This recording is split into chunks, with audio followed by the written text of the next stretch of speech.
right, we're here at the NAMM Show 2013. I'm here with young Guru from New Jersey. Yes. He had a big hand in the AiAiAi studio headphones. Tell me what went into this. Actually, AiAiAi approached me, and we wanted to do something together. So, kind of looking at the market, you would say, why do another headphone? But we kind of looked at it and said, well, what's the thing that's not being serviced right now? So I wanted to do a headphone with them that was something that could be reliable for every person that's sitting in a bedroom or an untreated room to actually have something good to mix on.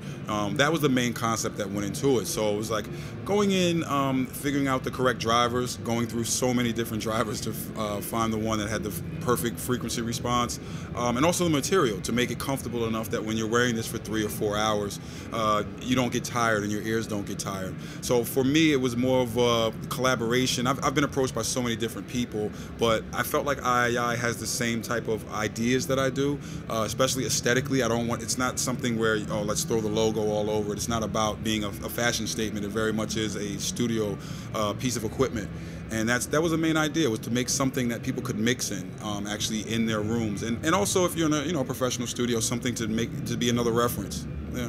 And what part of the frequency spectrums are you thinking about when you're auditioning them that on the engineering side would be more good? My whole thing is that I want it to be as flat as possible. I didn't want there to be huge bumps in anything. Obviously it's impossible to do completely flat, but to get as flat as possible, to give you a true representation of whatever the music is, so it carries across when you mix to every other format. That was the main thing. I'm looking mainly, especially at those mid-range levels, and I don't like the EQ bumps that are in a lot of the other headphones in the low end. So I wanted to make sure that I was flat so that we can have that true representation.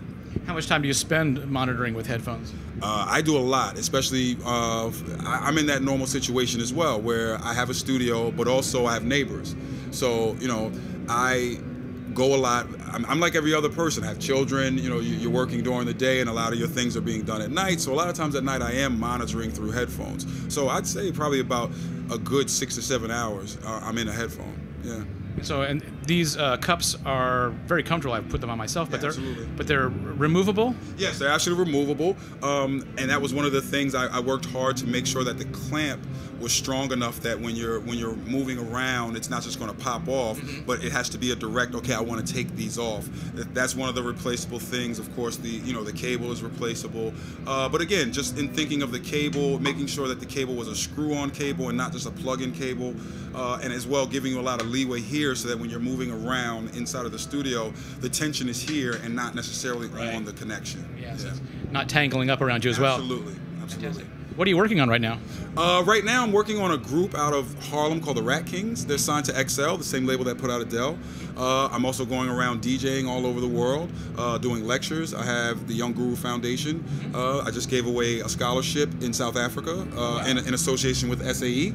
So I'm doing some associate professorship teaching with SAE, but that was my main thing, was to give away a scholarship just to a young man or a young lady that wouldn't be able to afford an audio engineering school. That was real important to me. Doing a lot of philanthropy like that. And I'm also writing a book, an engineering book, but mainly focused on hip-hop music and R&B music, and or should I just say loop-based music, or music that we make in a computer, trying to give some more information on that, and as well as just giving some of the ways that I use the computer, or the way that I mix my records.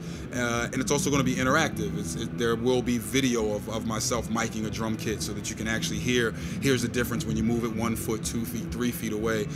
Just using the technology, it's a new time and new day, so instead of just words, we can now present, full books just for students to get a greater understanding. Right. Yeah. When will we see this book?